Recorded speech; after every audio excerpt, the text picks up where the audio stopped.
Hello guys, स्वागत है आपका रेंट अ गर्लफ्रेंड सीजन 4 के एक और एक्सप्लेनेशन वीडियो में। लास्ट वीडियो में मिजुहारा की सच्चाई सामने आ गई थी और मिजुहारा को प्रोटेक्ट करने का वादा पूरा करने के लिए काजुया ने कहा था कि हम सच में डेट कर रहे हैं, और इस बात को प्रूव करने के लिए मामी उसे मिजुहारा को किस करने को कहती है। और रूका को काजुया के साथ अपनी मेमोरीज याद आ रही थी जब उन्होंने अपने 8वें महीने की एनिवर्सरी मनाई थी, और जब रूका ने मिजुहारा की सच्चाई दादी को बताने के लिए कहा था तो काजुया ने कहा था, मैं इसे इस तरह खत्म करूंगा कि किसी को भी हर्ट ना हो, तुम्हें भी नहीं। इन मेमोरीज को याद करते हुए रूका मन में कहती है, मैं पूरे साल 24 आवर्स उसे ढूंढ रही थी जो मेरी हार्ट बीट बढ़ा सके, और फिर मुझे काजुया मिला, मेरा प्रिंस। पर वो पहले से ही किसी के प्यार में था, किसी ऐसे इंसान के जो बहुत ब्यूटीफुल और मैच्योर थी। मैंने कभी नहीं सोचा था कि उसके होते हुए मेरा कोई चांस हो सकता है। मैं बहुत एंग्शियस हो जाती थी कि कहीं ये सब हमेशा के लिए ऐसा ही ना हो जाए, क्योंकि मैं तुमसे प्यार करती हूँ, मैं सच में तुमसे प्यार करती हूँ। अब काजुया मामी से कहता है, तुम चाहती हो मैं इतने सारे लोगों के सामने किस करूं?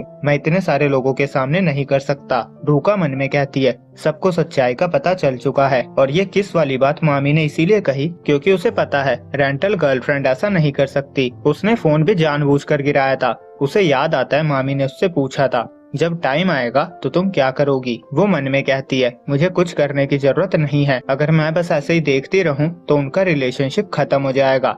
मैं काजुया और मिजुहारा की हेल्प नहीं करने वाली, क्योंकि मैंने मिजुहारा से बहुत ज्यादा टाइम इंतजार किया है। काजुया और मेरा मिलना किस्मत में लिखा है। हम दुनिया के सबसे स्पेशल कपल हैं। अब हम रूका और नागोमी दादी के बीच की कन्वर्सेशन का फ्लैशबैक देखते हैं, जो बीच में ही स्किप कर दिया गया था। रूका ने पूछा था, आपने मुझे ट्रिप पे इनवाइट क्यों किया? मैं बस मिजुहारा की फ्रेंड हूँ, आपको मुझे इनवाइट करने की जरूरत नहीं थी। अगर मैं आपकी जगह होती तो मैं कभी इनवाइट नहीं करती। दादी ने कहा था, आंसर सिंपल है, क्योंकि मैं तुम्हें भी पसंद करती हूँ। तुम्हारी लवली वॉइस, स्माइल, जब तुम आसपास होती हो तो मुझे लगता है मैं यंग हूँ। मैं तुम्हें भी प्यार करती हूँ। अब सीन प्रेजेंट में आ जाता है और हंगामे को शांत कराने के लिए वहाँ का एक स्टाफ आता है, पर दादी कहती है, सॉरी पर हमें और टाइम चाहिए। और वो काजुया से कुछ कहने जा रही थी, तभी रूका कहती है, जब दोनों कह रहे हैं वो डेट कर रहे हैं तो क्या इतना काफी नहीं है? और कूरी भी उसका साथ देता है और कहता है, बहुत ठंड हो रही है, हम सब अंदर चलते हैं और चेंज करते हैं। मामी कहती है, तुम क्या कह रहे हो? इस सब के लिए टाइम नहीं है।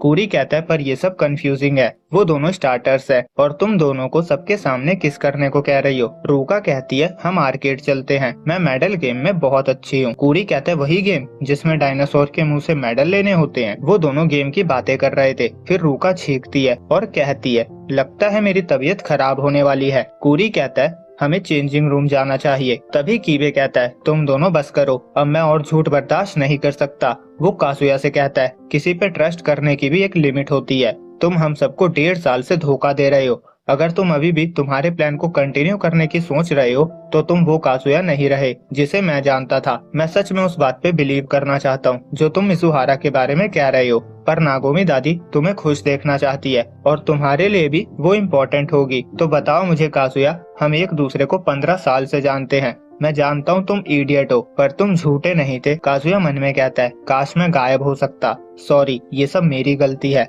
अगर मैंने स्टार्टिंग में कहा नहीं होता कि वो मेरी गर्लफ्रेंड है, अगर मैंने उसे हायर नहीं किया होता, अगर मैंने रूका को मुझे रिलेशनशिप में धमकाने नहीं दिया होता, अगर मैं जोश जोश में कूरी के साथ डबल डेट पे गया ही नहीं होता, मैंने डैड को बता दिया होता कि मैंने मॉम से झूठ नहीं बोला है, सॉरी फॉर एवरीथिंग। अब उसके दिमाग में मिजुहारा के लिए सॉरी था और वो सोच रहा था, मामी क्या सोच रही होगी, दादी को एक और झूठ कैसे बोलूं? कुछ भी हो, कीबे हमेशा से मेरा दोस्त रहा है।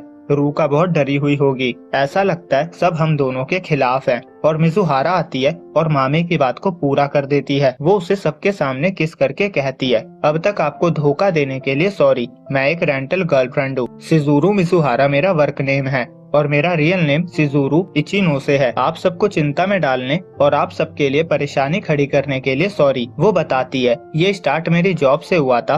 काजुया मेरा क्लाइंट था और मैं उसकी रेंटल गर्लफ्रेंड। पर धीरे धीरे मुझे उसकी काइंडनेस और ट्रू नेचर दिखा और मुझे रियलाइज ही नहीं हुआ कि मैं कब उसे क्लाइंट से बढ़कर मानने लगी। इंस्टेंट आंसर ना देने के लिए सॉरी। ये सब इतनी फास्ट हुआ कि मैं ब्लैंक हो गई थी।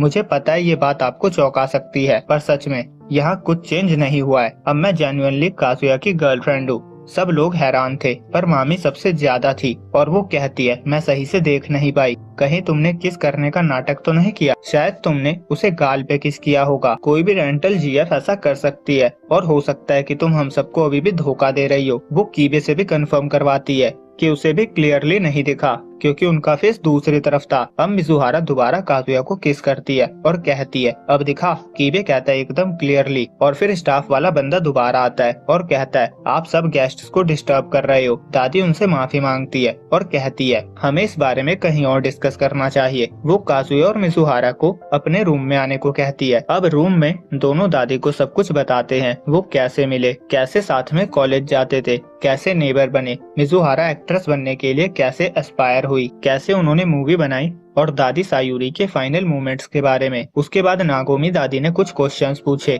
जिसके आंसर मिजुहारा ने डिटेल में दिए और काजुया टाइम टाइम पे अपना सर हिला रहा था और उन्हें ऑलमोस्ट 2 घंटे लगे पूरी स्टोरी बताने में। और उन्होंने बस एक झूठ बोला कि दादी सायूरी की डेथ के 2 वीक पहले से वो सच में डेट कर रहे हैं। अब सब कुछ सुनने के बाद दादी नागोमी कहती है, अगर ये बात है तो मैं सेटिस्फाइड हूँ। वो कहती है, ये सब सायूरी के खातिर था, इसीलिए मैं तुम्हारी बिना सुने कंक्लूजन पे आ गई थी। उसके लिए मुझे माफ कर दो, तुम पे शक करने के लिए सॉरी। और काजुया के लिए उनके पास एक पंच था। वो उसे पंच करती है और कहती है, तुमने मामी को अंधेरे में रखा, सिर्फ इसीलिए ये मिसअंडरस्टैंडिंग क्रिएट हुई। और फिर वो मिजुहारा से कहती है, डिनर का टाइम हो गया है, मैं सिचुएशन को एक्सप्लेन करने में तुम्हारी हेल्प करूंगी। तीनों बाहर आते हैं और दादी काजुया की मॉम से कहती है, दोनों ने मुझे पूरी स्टोरी बता दी है, मैं सबको डिनर टेबल पे एक्सप्लेन करूंगी। और मिजुहारा काजुया से पूछती है, तुमने अपने हेयर को प्रॉपरली सुखाया? काजुया कहता है, मैंने कहा ना ये ठीक है। और मामी छुप कर सब कुछ देख रही थी और उसे बहुत गुस्सा आ रहा था क्योंकि उसका प्लान बर्बाद हो गया था। अगले सीन में सब डिनर टेबल पे थे और दादी पूरी कहानी सबको बता चुकी थी और काजुया के पेरेंट्स को समझ आ गया था। और मॉम कहती है, तुम हमें रेंटल गर्लफ्रेंड वाली बात पहले भी बता सकते थे। मिजुहारा कहती है, सॉरी, इस बारे में बात करना थोड़ा डिफिकल्ट था। और काजुया पूछता है, कीवे कहाँ है? कूरी बताता है वो वॉक पे गया है। और मॉम रूका और कूरी से कहती है, अगर तुम दोनों को पता चल भी गया तो भी तुम फ्रेंड्स बन सकते हो। दोनों घबराते हुए हाँ कहते हैं और दादी कहती है, चलो सब नॉर्मल हो ही गया। वो बताती है, रिलेशनशिप कैसा भी हो, सोसाइटी की वजह से कुछ चीजें छुपानी पड़ती है और ये भी समझा जा सकता है कि इस टॉपिक के बारे में बात करना तुम्हारे लिए कितना मुश्किल था।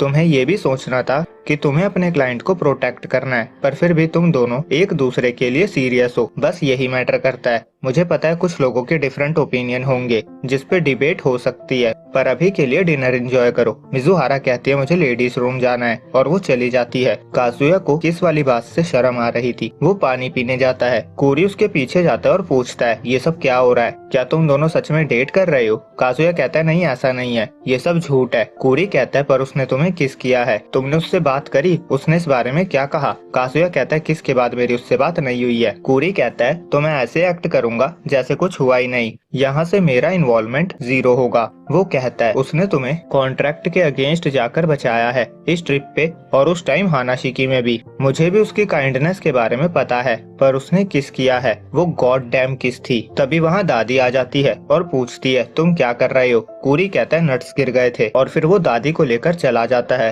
काजुया किस को याद करके शर्म से लाल हो चुका था और इधर मिजुहारा के पास रूका आती है और चिल्लाती हुई कहती है, तुम क्या सोच रही थी? तुम्हें पता भी है तुमने क्या किया है? क्या तुम भूल गई तुम रेंटल गर्लफ्रेंड हो? मिजुहारा उसे काम डाउन होने को कहती है। रूका कहती है, कैसे काम डाउन हो जाऊं? मेरे मैन के साथ तुम मेरी आंखों के सामने किस कर रही थी। तुम क्या करोगी अगर उसे तुमसे प्यार हो गया तो? तुम्हें क्या लगता है ये काम की वजह से हुआ तो सब ठीक है? तुम्हें लगता है ये एक्सक्यूज वर्क करेगा? वो कहती है, जब तुमने काजुया को मुझे डेट करने को कहा था तब तुमने कहा था तुम हमें सपोर्ट करोगी। तुम जब से लेकर हमेशा यही कहती आई हो। मैं उस बात को भूल नहीं सकती। जब हमने न्यू ईयर पे श्राइन विजिट करा था तब तुमने कहा था तुम्हारा और काजुया का रिलेशनशिप सीरियस नहीं है, ये सब बस तुम अपनी ग्रैंड माँ के लिए कर रही हो। मिजुहारा सॉरी कहती है। रूका कहती है, यूं अचानक से सैड फेस क्यों बना रही हो? मैं नाइव नहीं हूँ जो तुम्हें रोता हुआ देखकर माफ कर दूंगी। तभी मामी वहाँ आती है और मिजुहारा की कॉलर पकड़ के कहती है, तुम हमको बेवकूफ बना रही हो। और वो बहुत ज्यादा गुस्से में थी। और यहीं पे ये एपिसोड एंड होता है। तो वीडियो अच्छी लगी हो तो लाइक और सब्सक्राइब करना ना भूले। जल्दी मिलते हैं अगली वीडियो में, जब तक के लिए बाय बाय।